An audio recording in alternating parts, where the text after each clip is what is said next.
ñu koy sargal bu baax a baax Bisik di xaar nag ñeneen ñi tamit ñëw ànd ak ñun ci li nga xam ne moo di seen émission bi nga xam ne moo di L'Oeil du Tigre kon nag sargal waa Bisik bu baax a baax Moustapha ci noonu rek la ñuy jaar dem xooli ki nga xam ne moo di doomu dégol bi def naa ñun jàkkaarloo bu neex ñu ànd xooli ko Mati doomu dégol ji c'est le lutteur le plus beau de sa génération le plus intelligent c'est un gosse qui dégage vraiment des affaires loo xamante ne mënuñu ko expliquer ñu bàyyi ñu dem xool ko boobu. aywa l'ambassadeur de la paix. ñu xool ko.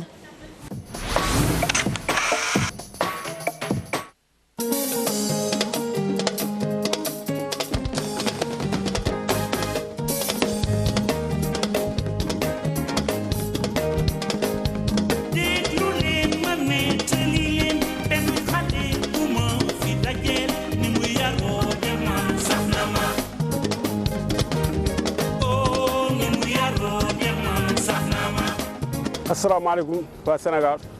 maa ngi nuyu ñëpp maa ngi tudd Boy Niang nekk école de Boy Niang maa ngi am 24 ans bëri na 12 combats 10 victoires 2 défaites maa ngi nuyu sama fans yi di nuyu waa Sénégal di nuyu ñëpp ñu jublu ci waxtaan bi. Boy Niang est-ce que xalaat nga def combat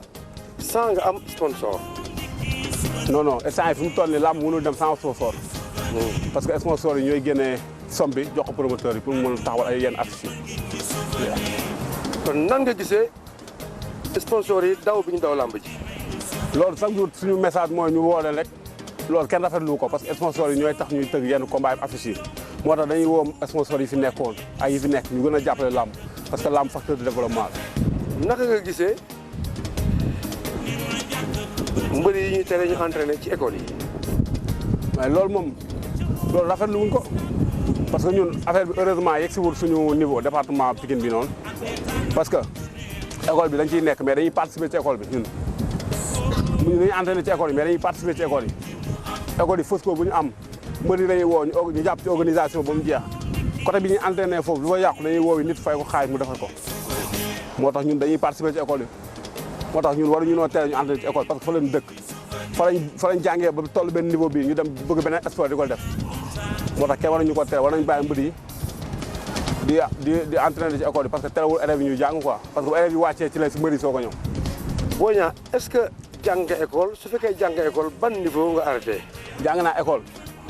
jàng naa bu première instant yii nii maa ngi def samay cours particulier bëgg naa def sama bac incha allah. lan ngay conseillé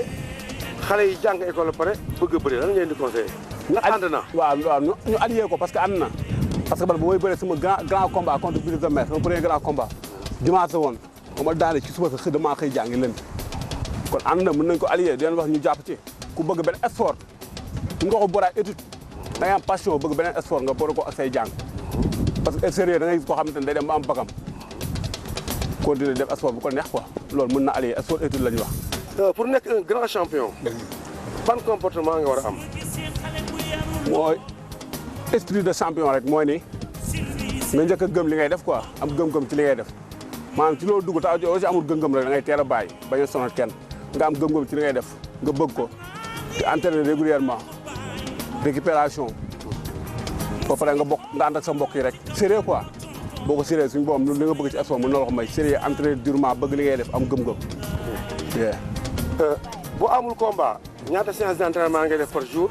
boo amee combat ñaata séance d'entraînement ngay def par jour. non ñun moom bu fekkee suñu école amul ko bu ñu amee ak bu ñu amul. chaque instant dañuy entraîner 2 séances par jour bu ñu amee combat nag si la entraînement bi di gën a intense mais bu ñu amul combat dañuy téye 2 séances par jour di maintenir suñu rythme parce que am na ñeneen ñu am combat ñoo xam dama leen war di jàppale. Boy Niang ban heure ngay tëdd nelaw. man instant yi lu mu guddi 11 heures tëdd naa parce que ay 10 heures 9 heures maa ngi sama nekk man instant ma nekk sama PlayStation ba 9 heures lu mu guddi 11 heures damay tëdd 11 heures du ma fekk ci mbedd moom du ma fekk ci mbedd du ma fekk sama kër maa ngi sama lal. Boy Niang est-ce que am nga jabar. amaguma jabar. kañ nga xalaat pour takk jabar. xam naa ci karam rek parce que dañ ma xaarloo ba ci karam quoi parce que am na leneen lu ma war a def loo xam ne mu ëpp farata fi mu toll nii jabar. mais am nga coro quand même. coro amaguma de keroog maa ngi ko doon wax gars yi di ree mais amaguma coro. lu tax damay bañ mu sonal ma quoi. ah ok fi mu toll nii waaw bëgguma am benn paase dama bëgg a gérer li may gérer rek ba ci karam quoi mais ci la bokk quoi su ma demee ba war ko am dinaa ko am quoi. ñaata combat nga def ren. benn combat laa def maa ngi ñëw. est-ce que am nga yéen defaat benn combat. waaw waaw incha allah bëgg naa ko kay. parce que maa ngi entraîné chaque jour bëgg naa bëre comme saison bi dañ koo prolongé ba mois d'août. bëgg naa bëre waat si c'est possible incha allah. ok en fait moment bi nga toll nii ci làmb ji say adversaire potentiel ñan la. sama adversaire xam naa leen kay mais fi mu toll nii man daa am fu ma jógee damaa daan bàyyi ma ñoon. et bu ñu waxee dëgg rek ñu wax làmb rek quoi ñu daan bàyyi ma ñoon gis nañ palier bi ñu teg. kon ñooñu palier bi ñu teg damaa war a teg palier boobu. moo tax instant damaa daan bàyyi ma ñoon damaa confirmé damaa jógee situation bëriwul ma jël bàyyi ma ñoon ñëpp di wax ma ñëw daan wane sama preuve confirmé instant maa ngi ci gars yooyu daan bàyyi ma ñoon fu nekk foofu laa nekk instant damay xaar ñu jox ma chance ma ñëw bëre ñoom bàyyilu ma kenn ñi ci kaw ñëpp instant képp kuy VIP moo daane bàyyi ma ñoon foofu laa bokk bàyyi ma ñoon foofu la bokk bàyyi ma kenn très bien ñoom ñëpp ci kaw dañ ma jox chance ma bëre ñoom damaa confirmé sama morom yi ñoo bokkoon génération kenn gënu maa confirmé damaa bëri ay combat choc yoo xam ne bu ko Boy Niang jël ñu ne kii day daanu ma confirmé def sama preuve nañ ma may chance ma bëre ñoom dëgg neexul ça c'est une réalité parce que aussi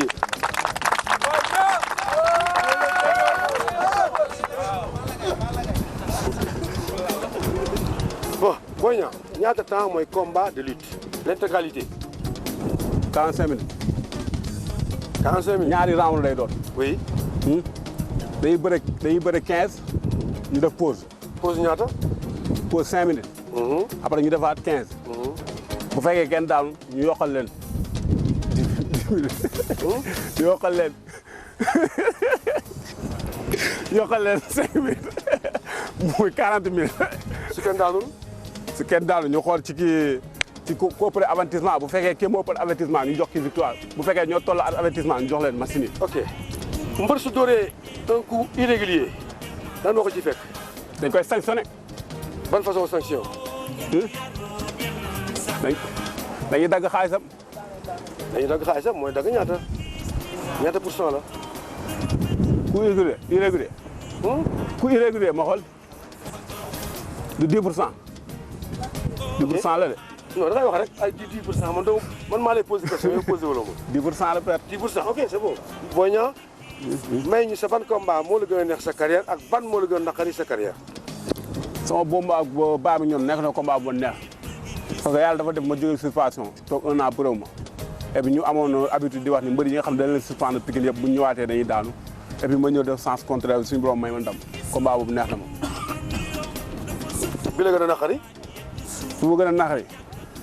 làmb da sax naqari wu ma noonu mais métti na ma quoi muy sama combat ak Jos parce que nu mu demee moo ma neexul. nu mu demee. nu làmb ji demee ak nu mu bëree ak site bi fu mu am loolu moo ma neexul moo tax mu métti ma. mais jour boobu moo tax mu jox dama war a jox sama revanche. exactement mais jour boobu tu étais trop attentif da nga taxaw di ko xaar di ko déglu da nga ko seetaan ah. waaw jour boobu dafa am loo xam ne moo ci nekkoon. làmb boobu noonu dafa amul loo xam ne noo ci nekkoon. xam naa dinaa la ko may tey. bismillah. parce que du ma ko wax fenn quoi mais combat boobu noonu comme jeex na Jos suma grand la quoi jeex na combat boobu dañ ko entraîné ba combat bi def ay 2 semaines am suñu benn ku ñuy ñaanal koo xam ne ku jege suñu la koo xam ne am nañ ci moom confiance mu ne ñu combat bii nii boo déclenché obscurité yi wut si Jos rek di nga ñàkk combat bi. yow bëgg nga xaar ko après mu wax ci staff bi léegi nag ñu dem di liggéey ñun léegi duñu attaqué mais Jos bu ñu attaqué nan la ñuy joobee. ñu dem di liggéey ci loolu 2 semaines bu mujj yooyu léegi bu ñu koy liggéey maanaam làqatu woonu foofu affaire bi am fuite loolu moo indi maanaam Jos ñëw taxaw ma ñëw taxaw di déglu affaire bi yàgg noonu loolu moo indi combat bi demee noonu moo tax après mu metti ma après sur bi am ci ginnaaw ñu validé ko loolu neexu ma woon quoi moo tax instant dama koy wax mu jox ma sama revanche man maa ko gën a prouvé mais damay ñëw pour mu jox ma sama revanche damay nangu naa dëpp pour mu jox ma sama revanche. Boy Niang pourquoi accepté woo jël bi ñu daan ci ginnaaw te jël bi ñu daan ci ginnaaw nekk valable. non accepté naa de. dañuy waxtaan quoi nga ne ma lu ma metti ma wax li ma metti quoi mais accepté naa parce que ba ñu ma joxe après damaa ñibbi quoi. mais conteste bi nga daanoo contesté waaw contesté naa après. site bi dafa génn ba ci ginnaaw dañoo génn ci ginnaaw xam nga amul woon 2 saako. sama combat boobu ci lañ commencé def 2 saako. exact ah ça c'est vrai. parce que dañu génnee dañoo dox lu pare tuuti ma soog a daanu foofu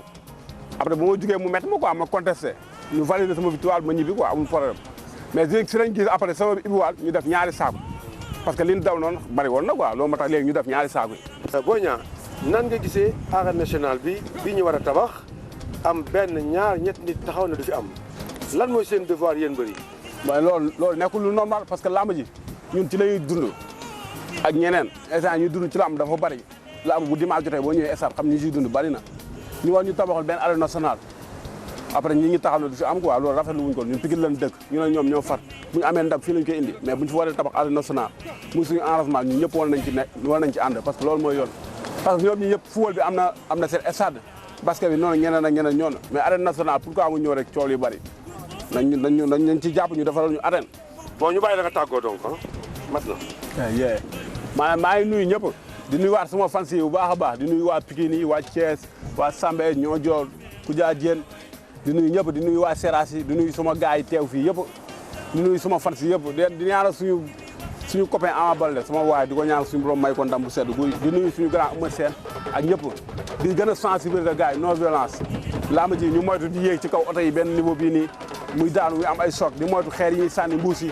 di moytu yëpp ñu dem seeraan daal yar ak teggin suñu borom ku may ndam nga jël mais Pikine lay ñaanal suñu borom may leen ndam di ñaan suñu benn copain bu ñuy wax séeréer suñu borom may ko ndam ak booy am combat ci équipe bi yëpp sama booy yi nga xamante ni gaan tànk ba léegi ñëwee man di leen ñaanal suñu borom may leen ndam ñoom booy ñaar si yoon ñëpp di nuyu ñëpp ñu may jàppale maa ngi sant ñëpp di bëggee ñëpp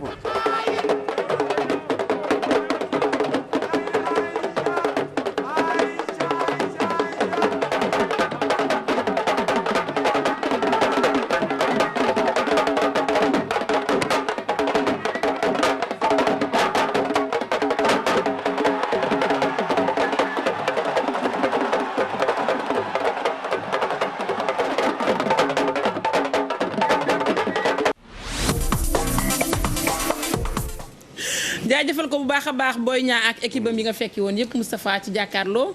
jàkkaarloo nag mbër mu neex na nga ko xaar te xam ne dinañ ñëw ak yow def ak yow li nga xam ne moo di jàkkaarloo macha allah wax ne lu am solo mais mu mel ni parfois nag mbër yi sëriñ yi ñoo leen di bàyyiloo xel ci li nga xam ne moom la ñuy indi ci stade bi. oui merci Maty gis nga ce jeune champion li mu expliqué mooy dem la expliqué sànq rek xale yi dañuy ñëw préparer seen combat war ko bëre ji ci biir préparation am lu leen introduire yàq seen combat. parce que gisoo fenn fu mu war a bëri exos rek taxaw di ko may boobu temps yëpp ba ñeenti avertir yu mel noonu ba loolu fekk ko ci parce que un marabout bu nga xamante ne ci kurusam la compté wala ci pétaam wala ci xaati moom taxaw war a organiser combat nu ñu ko war a bëree là je ne suis pas d'accord danga may ñaanal kay jox ma samay saafara ma sangoo ko jox ma samay tegtal ma def li ma wax def lépp lu jëm ci préparation mystique la jëm ci terrain ba nag fi ngay féeteeg fi ngay won ginnaaw ak fi ngay dóor ak fi ngay jàpp noonu dañ koy bàyyi ak ñi nga xamante ne ñooy les techniciens de la lutte donc combat bi moo ko seetaanee sax dañ ko lire loolu waaye nag bu mu fàtte ne aussi ki ko daan nag c'est un très grand champion qui a battu tous les jeunes lutteurs là jeunes lutteurs yi màgg yëpp ci làmb ji ñëw bëgg a jaar ci moom def escalier dafa ñëw def leen lu ko neex accepté na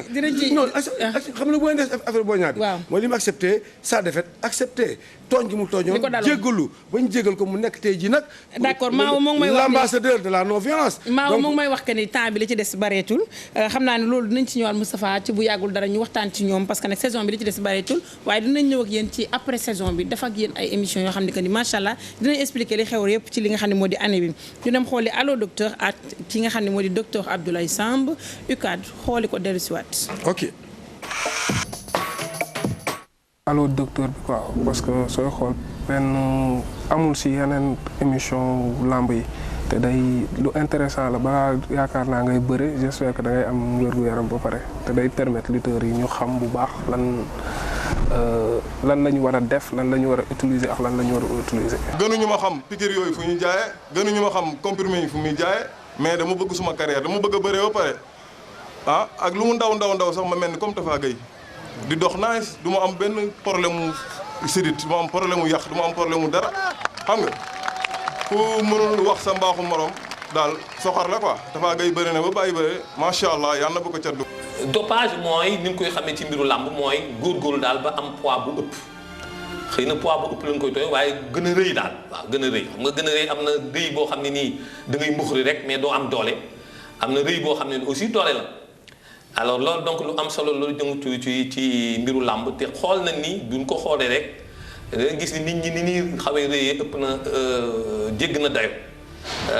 li tax mu ko indi mooy danoo am ay garab léeg-léeg yu ñuy jël yu leen tax donc ñu rëy ndax tey am na ci biir yaramu nit loo xam ne nii mooy tax nga rëy bu dee nag loolu da nga koo jël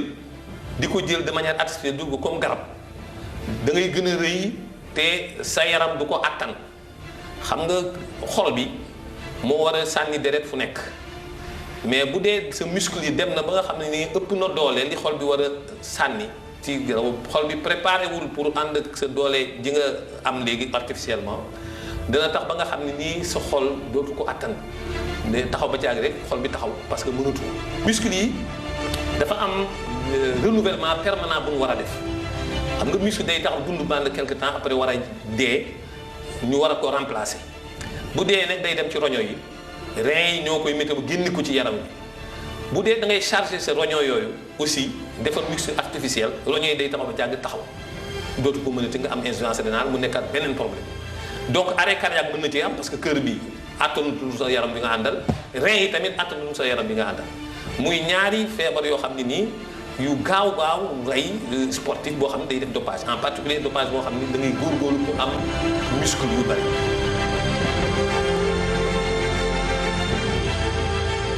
je pense que actuellement jot na tey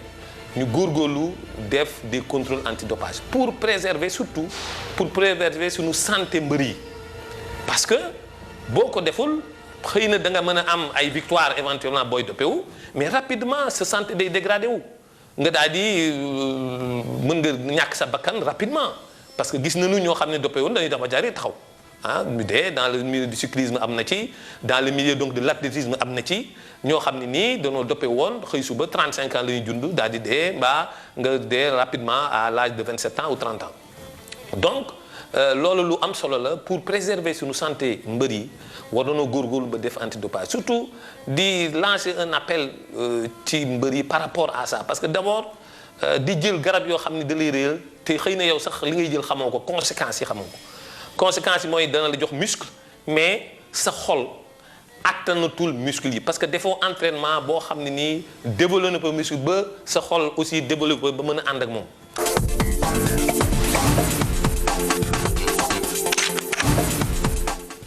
jaajëfal ko Abdoulaye Samb sargal ko baax a baax ànd ak yow ba tey ci li nga xam rek moo di sunu zapping ci teewaayu Pulo mi nga xam ne nag bàkku rek la mën.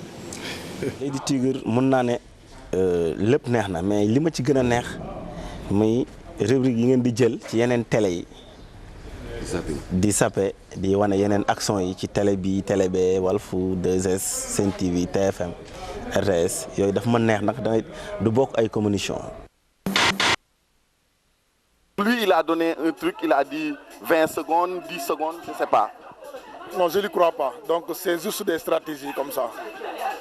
Tu sais qu'il ose ou il n'ose pas se bagarrer? Il ne peut pas le faire.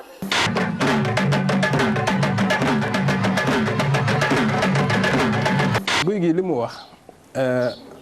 man dafa am loo xam ne nii dafa nekk tam peut-être moom xamu ko tam xam ko mooy Xalifa Thiénaba dafay waajuram di sama waajur ndax dama nekk ci nattu mu reyal ma nag jàngal ma ay kaamil bëgg ma lool di sama papa moom rek war na tax lu guy gi mën a wax wala lu guy gi mën a def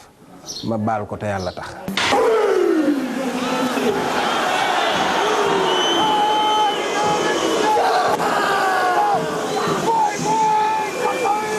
dëkk mu jaxase laal lépp dem ba caw gis nga li ma wax li ma bëgg yëpp mooy dina ko daan na ko. Xoyaan toj na nenam ñaari mbari cartouche door na Xoyaan jël na ko Xoyaan jël na ko. fukki poñ ak juróom la ñu wax ci livre bi lamb ji benn poñ la ci te lamb ji fukki page ak benn la te livre bi ñaar téeméeri page ak ñaar fukk ak ñaar la. Oh la puissance! Oh le coup de tonnerre qui envoie Michael Noun au tapis. Malambaay ya nga lambaay biram du mbéye nga cëmbul maa jëra tëgal maa jër soxi taak maa dem bari rub géej del si waat Ginte Malick Niang su ma la jàppee kee rek ndawal. kët ba ca jagal ba ca njaañ riix waay jood géwal tëgal joos.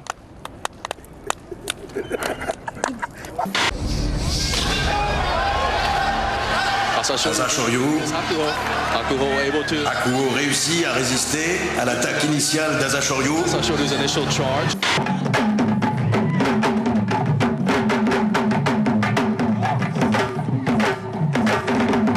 C'est Goulot qui étrangle le Sénégal livre la boo xam ni du livre boo xam ni dafa jëm ci wàllu làmb livre bi dafa jëm ci Sénégal ak li fiy dox ak li fiy doxul ak nu ñu mën a def ba saafara li fi doxul.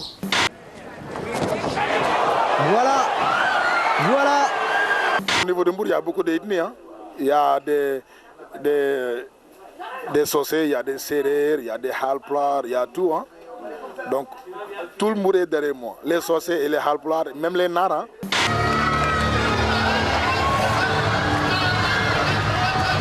Akuro qui bouscule Asa Chorio. dama war àdduna gis réew yi ñu dàqa làmbe ci Afrique te jàpp naa ni loolu yooyu mooy Niger ak Togo mooy réew yi ñu gën a arriéré ci Afrique. dégg nga Cheikh Yérim li mu wax ci làmb ak mbër te dégguma nga wax. kooku nga tudd de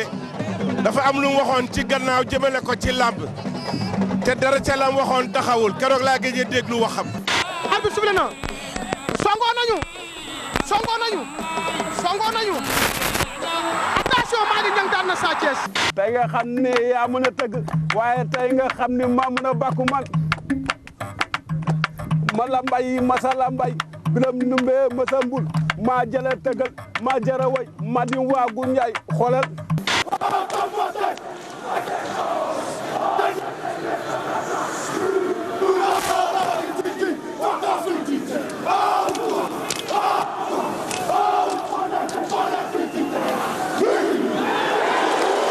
Allez voilà, le match est véritablement lancé.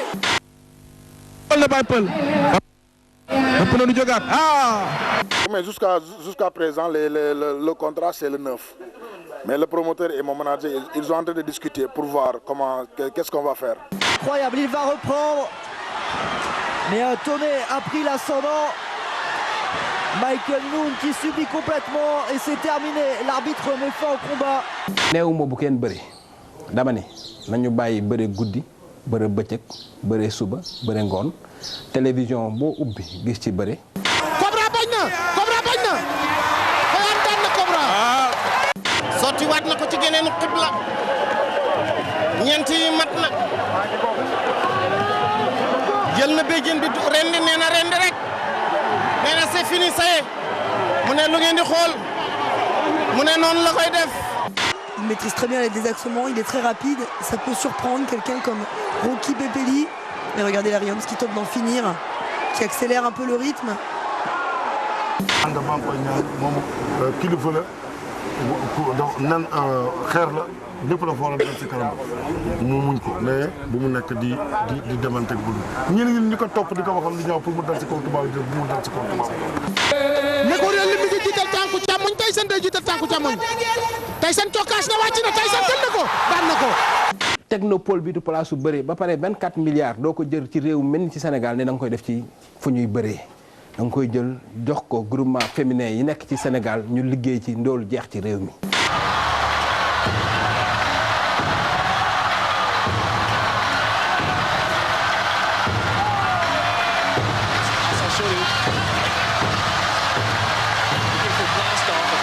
tubaabu jot tamit ñi koy wax te pour mu dal ci kaw màng bu mu def loolu parce que adduna bi jeex na ma noppi te ñun ñëpp ay mag lañu.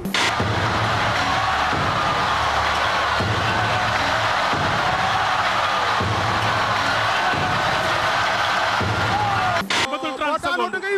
wét Xaadim waxoon nga ne ko dem di yàgg. Balla Gaye koy jëli.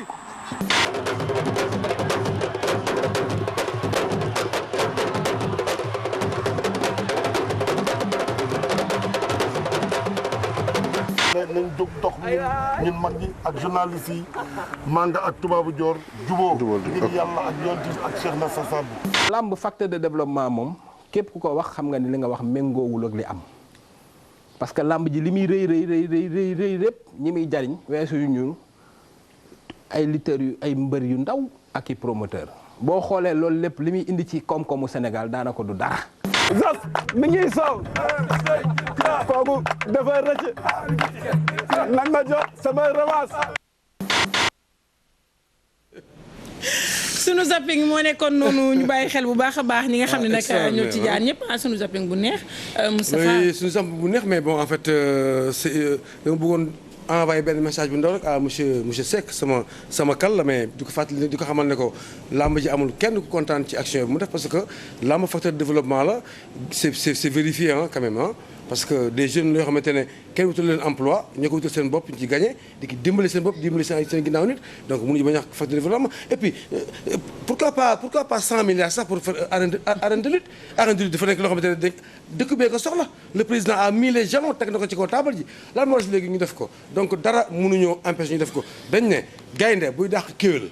ba pënd ba muy yuur yi muy dugg ci bëtu gaynde ga du wàññi gaynde ga dara gaynde lu yàgg-yàgg mu jàpp kéwél dinañ ci def lu yàgg-yàgg dafay dugg incha allah dinañ ci def débat bu rëy waaye li ma ci mën a wax rek boo di làmb suñu culture la ñun ñoo ko moomal suñu bopp te ku laa wàllu yaan dafa yaakaar ne sa dëkk dafa tëggul ci noonu la ñuy jaare dem xool yi nga xam ne moo di le roi des arènes def nañ ak moom benn interview fekk ba foofu nga xam ne moo di États-Unis d'Amérique dañuy dem xooli ko moom Balla Gaye dellu si waat Balla tey lu waral sa yoon bi New York. waaw maa ngi sant yàlla baax di julli ci Yonent bi sallallahu alayhi wasallam di sant samay ñaari waajur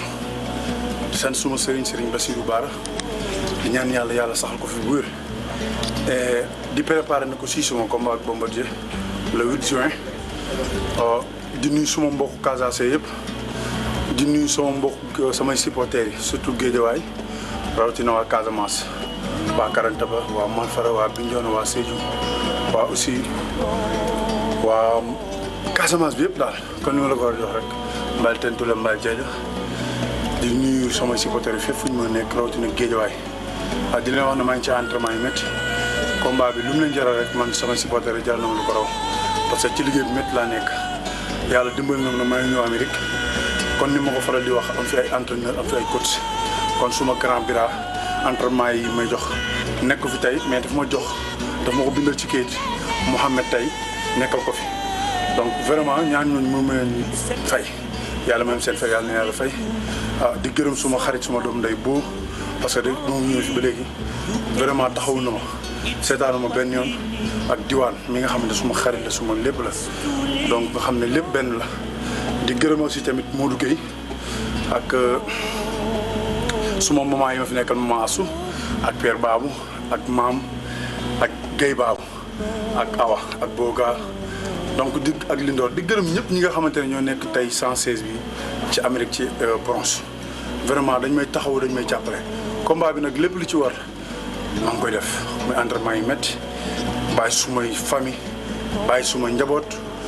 ñu ngi fii nag di liggéey ngir sumay supporter donc tamit vraiment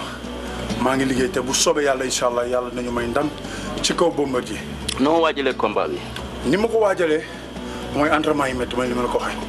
ñuy teg sama yaram ay coono yu métti ay musculation endurance ay physique boxe bi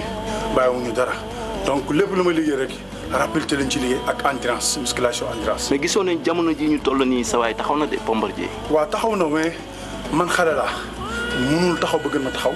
mënul ñëwee entraînement ba gën maa ñeme entraînement mënul ñëwee ba gën maa ñeme waaw kon lépp tey bu ma àggee fii ci làmb su ma jom su ma fit su ma fulla moom ko may te ci loolu laay nekk di ci nekk ba yàlla di def lu gën ci man ma bàyyi làmb. parce que fi mu ne nii seetlu nañ ne taxaw na pour nangu titre bi delloo ko si boppam comme ni mu ko yoree woon bu njëkk ba. waaw dañ ne gëléem njool na te jarta wutal ay coquette parce que gëléem njool na ba pare Dakar mënut a saf safaat loolu amul fenn ci làmb. loolu olof la de. waaw bu xóot sax olof bu xóot la te ni ma la koy wax nii maa ko gën a bëgg combat bi maa ko gën a soxla combat bi maa ko gën a nekk xale te lépp lu ci war dinaa ko def yàlla même ci ndam te bu neexee yàlla suñu borom dina ci am ndam bu wér sax incha allah waaw. looy jeexalee say kàddu. li may jeexal sama kàddu mooy di gërëm ñëpp di sant ñëpp vraiment ñu sonn ci man jàppale nañ ma tey aw ma fi benn problème fii bu ma fi ñëwee mu ngi mel ne maa ngi Sénégal parce que sama gars yi laa fi àndal vraiment donc aw ma benn pression ci dara fii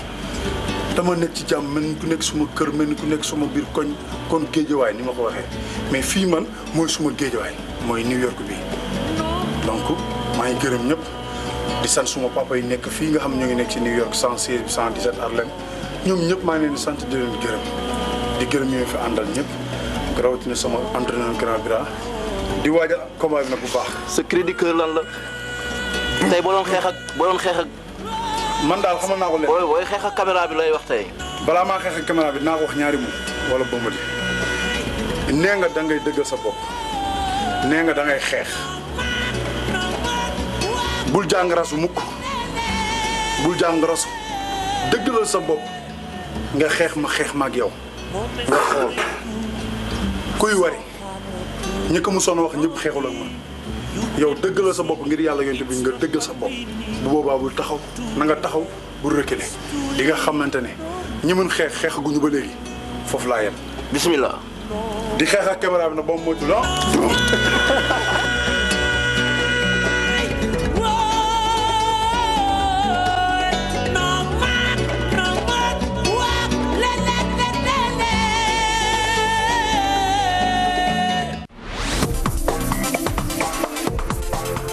àndoon ak moom Balla Gaye foofu ci États-Unis kàddu yi mu wax dégg nañ ko yaakaar naa ne gileem nag kenn du ko ñand te kenn du ko solal coquette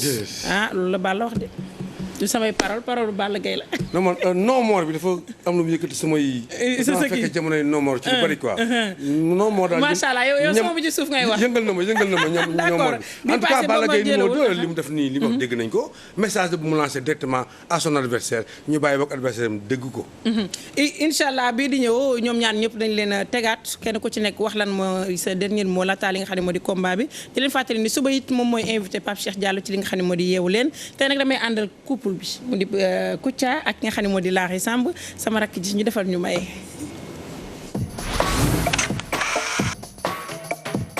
sama xarit yi tey nag maa ngi fii toog ak mbër bu mag bi di bégee ma bëggoon ko laaj lan la xam ci li CNG wax ci antidopage yi mbër na nga def. waaw maa ngi bégee bon man bégee lañ may wooye quoi mais antidopage yi bon man bañ naa ko ba du ma lekk comprimé. bon mais mbër defal ndànk comprimé kenn du ko lekk dañ koy naan. waaw non man su ma xëyee le matin su ma xëyee bon damay naan meew su ma naanee meew xam nga meew amul dopage bon su ma naanee meew jënd soow xam nga soow amul dopage su ma naanee soow lekk ceeb te man bañaa ko sama ceeb kenn du def diwlin man sama soxna dama ne ko carrément bu sama ceeb moom diwlin xam nga séetal bu bees la donc. man lépp loo xam ne dopage rek man xam naa ko man du ma ko naan man temps yi sa soj naa temps yi wóor na yàlla soj naa ñu ma dem ñu jënd ma garab bi ma xool notice bi ma gis si ne am na loo xam ne dopage la noonu laa téye mouchoir laa jënd di ñandu ba wér ndax bañ a naan rek du comprimé sama fii nii da doon metti ñu ne ma sirop bi mooy sirop yi nga xam ne da ngay naan ñetti kuddu ma dem dama ne pharmacien bi xoolal ma ndax amul dopage man du ma naan dopage man dopage du ma ko naan man sax léegi dama ne garab bu toog bu jeexee âge du ma ko naan. waa mbër man yow fi ngay waxee ni sax dafa mel ni da nga doppewu ndax sa wax ju bëri jii nii. lii ku doppewul mënu. non dopage ñu bëri comprendre nuñ ko yow sax mun nga xëy nii war a dem sax stade nii rek sa bopp métti ñu jox la benn comprimé nga naan ko rek dem stade ñu ne da nga dopage xam nga dopage bi coow lu mag la fay nar a indi il faut nga tëj mbër bi fenn foo xam ne du naan garab du def leneen quoi parce que des fois sax gars yi dañuy tux des fois gis gars yi dañuy tux tamit dopage ngi si yaakaar naa sportif warul tux ak lu muntu doon rek mun na la dopee yow sax mun nga ma dopee ci wax gëm la woon ma da nga neex quoi.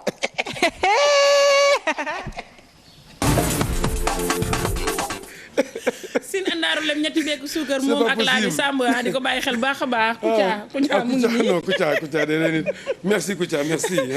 léegi nag dama lay jox extrait combat boo xam ne que ni Moustapha Gueye Mor Fadam beneen extrait combat boo xam ne que ni Moustapha Gueye Balla Gaye 1 la di combat yoo xam ne dafa am lu bari bari lu muy fàttali. mbaa daaw nañu ma rek doy na waar de nañu ànd rek malal dem xooli ko.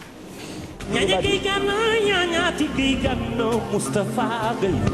yoo lele kii moo daan mu mel ni moo daan yow Tafa Gueye yoo lele sama maam doon na wax na yoo lele ma ni jàmbaar ni lay mel si di fay werembul yoo lele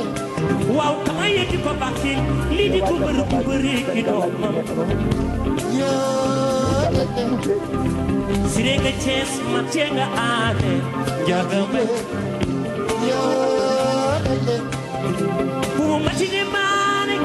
ak daara de maane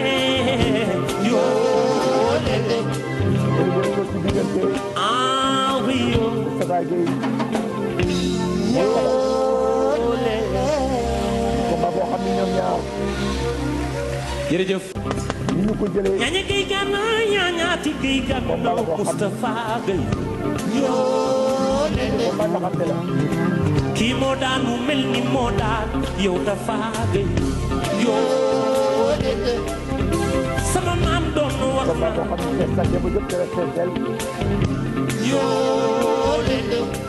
ma ni jàmbaar ni lay mel si di fay werembul waaw kama yëgi ko bàkki lii di ko bër bu bëree ki doomam si dee nga Cees ma tee nga aane jaaga bay bubu mati de maane ak dara de maane yoo lele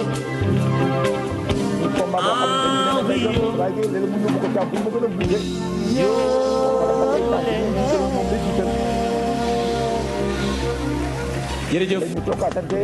ñaña gay gana ñañaati gay gana Moustapha Gueye kii moo daan mu mel ni moo daan yow Tafa Gueye sama maam doon wax na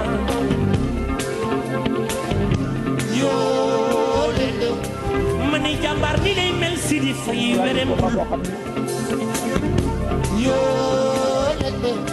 waaw kama yëgi ko bàkki lii di ko bër bu bëree ki doomam si dee nga Cees ma tee nga aane jaaga mbay bu mu mati de maane ak dara de maane yoo lele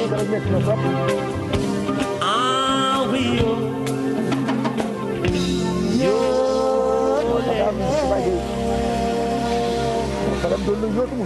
jërëjëf ñaña gay gana ñañaati gay gana Moustapha Gueye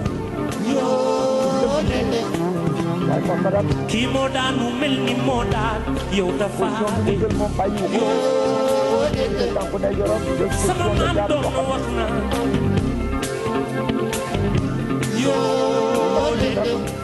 ma ni jàmbaar ni lay mel si di fay werembul waaw kama yëgi ko bàkki lii di ko bër bu bëree ki doomam si dee nga Cees ma tee nga aane jaaga mbay bu mu mati de maane ak dara de maane yoo lele ah oui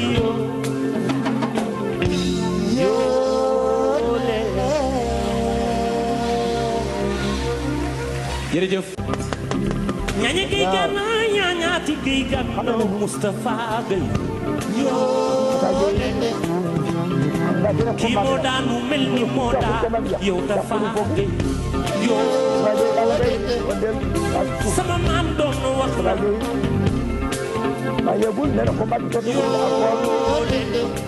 ma ni jàmbaar ni lay mel si di fay werembul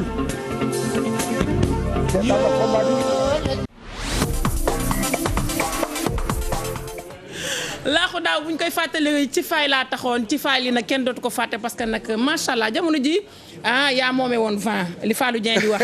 jamono ji yaa moome woon vent macha allah. ndeysaan merci beaucoup. lu mu lay fàttali lan lay fàttali merci la régie lu mu lay fàttali. xam nga rek gis nga maa ngi lu ndaw rek lu mu lay fàttali. waaw li may fàttali su fekkee ci combat bu njëkk ba la sama combat moom fa dem lu bari la. combat bu nekk rek mën nañ ci bind livre bu rëy. contre Balla Gaye tamit ñëpp suñu mag la ñu yoo xamante ne jar na ñoom ci àddina tey jii ñu daje ci même place di kottante di waxtaan. macha allah macha allah noonu la demee chaque fois avec toi.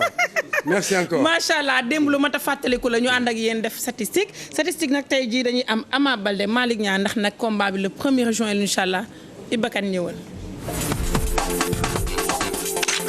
salaamaaleykum mbokku téléspectateur u TFM ak soppay Œil du Tigre ñi nga xam ne chaque mardi ñu ngi scotché seen télévision di xaar Moustapha Gueye ak Mati Dieng pour defal leen Œil du Tigre bi nga xam ne tey c'est spécial nee naa leen Ama Baldé 10 combats 8 victoires 2 défaites. Ama Baldé ñan la daan Ama Baldé daan na Oussou Ndiaye daan na Kati Junior daan na Baye Peul daan Bébé Saloum daan Tafa Gueye numéro 2 daan Balla Diouf daan Fëgala mujjee daan ama neex donc yooyu mooy 8 victoires yi nga xam ne Ama Baldé am na ko Ama Baldé nag nee naa leen am na 2 défaites kan moo daan Ama Baldé Nes moo ko njëkk a daan kan moo ko mujjee daan Guy gi donc loolu mooy 2 défaites yi nga xam ne Ama Baldé am na ko Ama Baldé kan lay dajal Malick Niang nee naa leen Malick Niang c'est 10 combats 10 victoires Malick Niang il a battu Niabale 2 il a battu Boy Gandiol il a battu Boy Diouf il a battu Sokosim daan Sakal daan Adama Diouf daan Géant daan Moussa Ndoye en finale di CLAF moom mooy trophée bi nga xam ne Malick Niang jëloon na ko en 2011 donc moom mooy trophée bi nga xam ne Malick Niang jël na ko bu mu jógee si Moussa Ndoye si lañ ko jox Khadim Ndiaye 2 pour tester ko mu daan Khadim Ndiaye bien que chute boobu ba léegi Khadim Ndiaye mu ngi ko contesté mais CNG victoire bi mu ngi ko jox Malick Niang bu mu jógee si Malick Niang kan la am Sa Thiès doomu Double Less Malick Niang étalé ko en moins de 11 secondes de combat donc kooku mooy Malick Niang kooku mooy Malick Dóor Niang sax mën laa ko tuddee parce que ay coups de poing ce sont des coups de poing ravageurs kan la dajal Ama Baldé 10 combats 8 victoires 2 défaites Malick Niang 10 combats 10 victoires maa ngi leen di jox rendez-vous mardi prochain incha allah. jaajëfal ko nuyu ñu waa suñu lamb baax a baax rafetlu nag ànd bi mu ànd ak ñun boobule ba tey di Iba Kane macha allah ñu koy sargal bu baax a baax. di ko remercier bu baax Iba. merci Iba émission bi jeex na sa ñetti morceau yi nag la ñëpp di wax pour le nee na moom booy dem doo ko amul problème kamu moom xam naa ne lu ma am joxe ko gars yi toog Mati fi may déggee sama émission chaque fois moom mooy di nuyu waa établissement pénitentiaire bu Rebeuss fekk fa suñu grand frère doomu Tivaouane ji Momar Ndiaye di ko cote encore di ko raay di ko wax asalaamaaleykum wa rahmatulahi wa barakatuh sargal ko bu baax a baax bàyyi xel ñi nga xam ne ñu ngi ñu doon bàyyi xel Seydou Gueye ñu koy ziar bu baax a baax nekk foofu nag ca diwaanu ville ak Tata Awa Sow madame Gueye di kontaan ci ñoom bu baax a baax ak ñi ñu doon seetaan ñëpp waaye du ma fàtte nag ki nga xam ne moo di Dartagnan ak Aramis di nag jàppullo ardo Maxtaar ak ki nga xam ne moo di Malick Ka kapullo ardo borom nag yeeg meew yi surtout may sa buri déggéen bi tamit jàkkaarloo woon ak man ci caméra bi di Mar Dieng Mar Barñi Mar Alpha ma koy bàyyi xel di kontaan ci moom baax a baax teewaayu Pullo Malal Junior tey nag dañoo am renfort bu doy parce que nag ñi ñëw ñëpp xam nga dañu ñëw pour dooleel ñu macha allah ñoom ñëpp ñu leen di sargal suñu limee juum ñu fi teew ñëpp ñu ngi leen di sargal ak ñu toog seen kër di ñu doon ñu seetaan incha allah rendez-vous talaata beneen lay